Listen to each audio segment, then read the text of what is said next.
ओम मंगलमूर्तये नमः। ओम परब्रह्मणे नमः। वेद अनादि एवं नित्य हैं। प्रमेय की सिद्धि प्रमाण पर निर्भर होती है।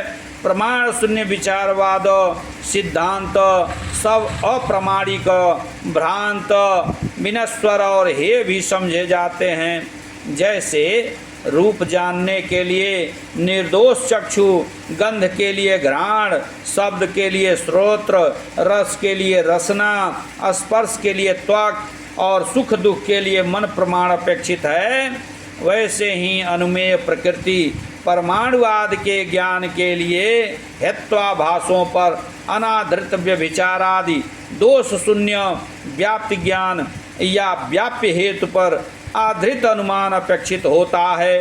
ठीक इसी प्रकार धर्म, ब्रह्म और अतीन्द्रिय और अननुमेय पदार्थों के ज्ञान के लिए स्वतंत्र शब्द प्रमाण अपेक्षित है। संसार में सर्वत्र पिता और माता को जानने के लिए पुत्र को शब्द प्रमाण की आवश्यकता होती है। न्यायालयों के लेखों एवं साक्षियों के शब्दों के आधार पर ही आज भी सत्य का निर्णय किया जाता है।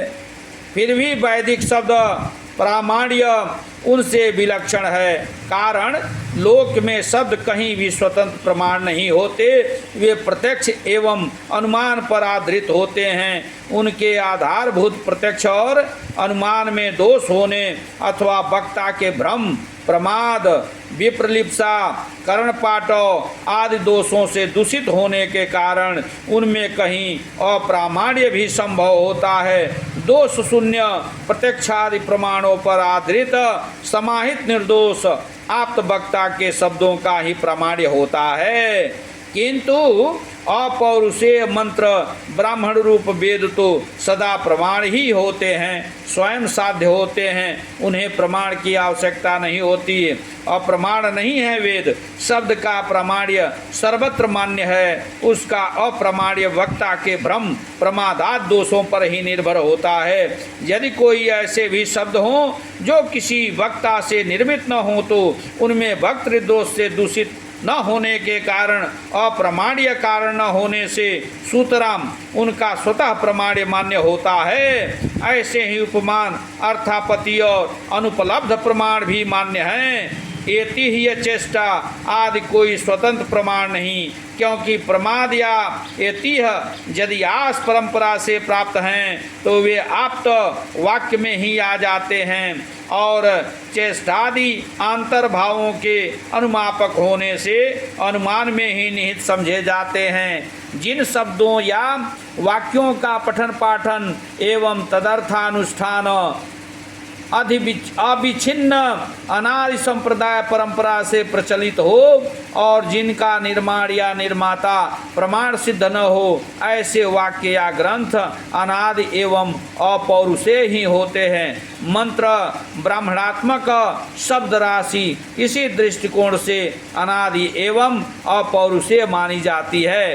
गो, घट, पट आदि बहुत से शब्द भी जिनका निर्माण प्रमाण सिद्ध नहीं है और जो अनादिकाल से व्यवहार में प्रचलित हैं, नित्य माने जाते हैं। नैयायिक, वैशेषिक आदि के मतानुसार यद्यपि वर्ण एवं शब्द सभी अनित्य ही हैं, तथापि पूर्वोत्तर मीमांसकों की दृष्टि से वर्ण नित्य ही होते हैं, क्योंकि अ, क, च, ट, त, प आदि वर्ण प्रत्येक उच्चारण में एक रूप से ही पहचाने जाते हैं। अवश्य ही कंठ तालु आदि के भेद से ध्वनियों में भेद भासता है।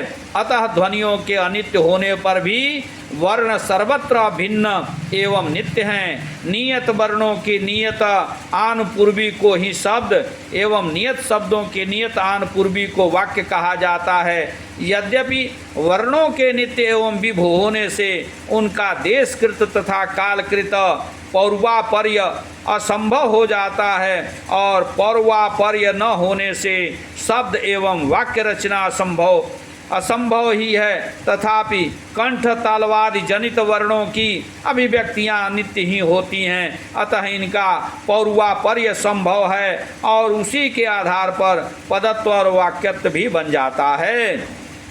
यद्यपि वर्णाभिव्यक्तियों के अनित्य होने से पदों एवं वाक्यों की भी अनित्यता ही ठहरती है, तथापि जिन पदों एवं वाक्यों का प्रथम उच्चारयिता या पूर्वानुपूर्वी निरपेक्षानुपूर्वी निर्माता प्रमाण सिद्ध नहीं, उन पदों एवं वाक्यों को प्रवाह रूप से नित्य ही माना जाता है। रघुवंश आदि के प्रथम अनुपूर्वी निर्माता या उच्चारयिता कालिदास आदि हैं, किंतु वेदों का अनादि अध्ययन अध्यापन अनादि आचार्य परंपरा से ही चलता आ रहा है, अतः उनका निर्माता या प्रथमोच्चारयिता कोई नहीं है। रघुवंश आदि के उच्चारयिता हम जैसे भी हो सकते हैं, पर प्रथम उच्चारयिता कालिदास आदि ही हैं। हम लोग तो पूर्वानुपूर्वी से सापेक्ष होकर ही उच्चारयिता हैं, यह निरपेक्ष नहीं। किंतु वेदों का कोई भी निरपेक्ष उच्चारयिता या प्रथम उच्चारयिता नहीं है। सभी अध्यापक अपने पूर्व के अध्यापकों से ही वेद का अध्ययन या उच्चारण करते हैं, इसलिए वेद अनादि एवं नित्य माने जाते हैं। गो घट आदि शब्दों का नियत्व वैयाकरण एवं पूर्वोत्तर मीमांसक भी मानते हैं और शब्द की शक्ति भी जाति में मानते हैं, इसलिए शब्द और अर्थ का संबंध शक्ति या संकेत भी उन्हें नित्य ही मान्य है। यद्यपि डीथ डविथ आदि जदृक्षा शब्दों के समान कुछ शब्द साध भी होते हैं, तथापि तद भिन्न पुण्यजनक सभी साधु शब्द अनादि एवं नित्य ही होते हैं। हम अनादिकाल से ही गो घट आदि शब्दों और उनके अर्थों के संबंधों का ज्ञान वृद्ध व्यवहार परंपरा से प्राप्त करते हैं। इनमें शक्ति ग्राहक हेतु व्याकरण काव्य कोश आदि में वृद्ध व्यवहार ही मूर्धन्य माना जाता है। धूम बहिनी का संबंध स्वाभाविक संबंध है और धूम बहिनी का व्याप्ति संबंध ज्ञात होने पर ही धूम से बहिनी का अनुमान होता है, अर्थात धुएं से ही आग का अनुमान किया जाता है, अन्यथा नहीं। इसी तरह शब्द एवं अर्थ का स्वाभाविक संबंध होने पर भी व्यवहार आदि द्वारा संबंध ज्ञान होने पर ही शब्द भी स्वार्थ का बोधक होता है।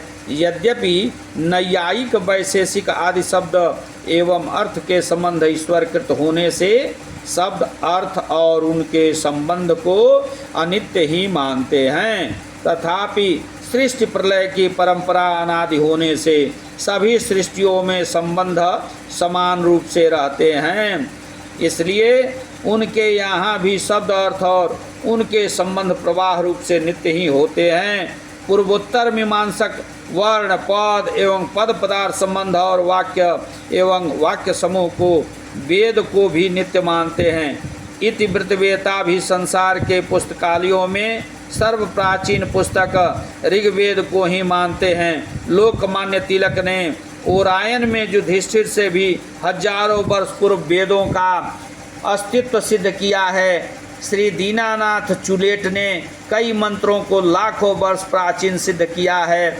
मनु व्यास जैमिनी प्रभृति ऋषियों और स्वयं वेद ने भी वेदवाणी को नित्य कहा है। वेद शब्देभ्यः एवादौ पृथक संस्थाश्च निर्ममे, मनुस्मृति 1:21। अतएव च नित्यत्वम ब्रह्मसूत्र 1:3-29। वाचा विरूप नित्या ऋग्वेद 8:75-6। औत्पत्ति कस्तु शब्द स्यार्थेन संबंध जैमिनी सूत्र 1:5। और वाक्य पदीय कार के अनुसार प्रत्येक ज्ञान के साथ सूक्ष्म रूप से शब्द का सहकार रहता है। कोई भी विचारक किसी भाषा में ही विचार करता है। न सोस्ति प्रत्ययो लोके जह शब्दानुगमादृते वाक्यपदीय 1:123। जानाति इच्छति अथ करोति के अनुसार ज्ञान से इच्छा एवं इच्छा से ही कर्म होते हैं। ज्ञानजन्या भवेदिच्छा, इच्छाजन्या भवेत् कृति ही। अतः सृष्टि निर्माण के लिए सर्वज्ञ ईश्वर को भी ज्ञान, विचार, इच्छा एवं कर्म का अवलंबन करना पड़ता है। जिस भाषा में ईश्वर सृष्टि के अनुकूल ज्ञान या विचार करते हैं वही भाषा वैदिक भाषा है। ईश्वर एवं उनका ज्ञान अनादि होता है, अतएव उनके ज्ञान के साथ होने वाली भाषा और शब्द भी अनादि ही हो सकते हैं। वे ही अनादि वाक्य समूह वेद कहलाते हैं। वे ही अनादि वाक्य समूह वेद कहलाते हैं। बीज और अंकुर के समान ही जागृत स्वप्न, जन्म मरण, सृष्टि प्रलय तथा कर्म एवं कर्म फल की परंपरा भी अनादि ही होती है। अनादि प्रपंच का शासक परमेश्वर भी अनादि ही होता है। अनादि काल से शिष्ट जीव एवं जगत पर शासन करने वाले अनादि शासक परमेश्वर का शासन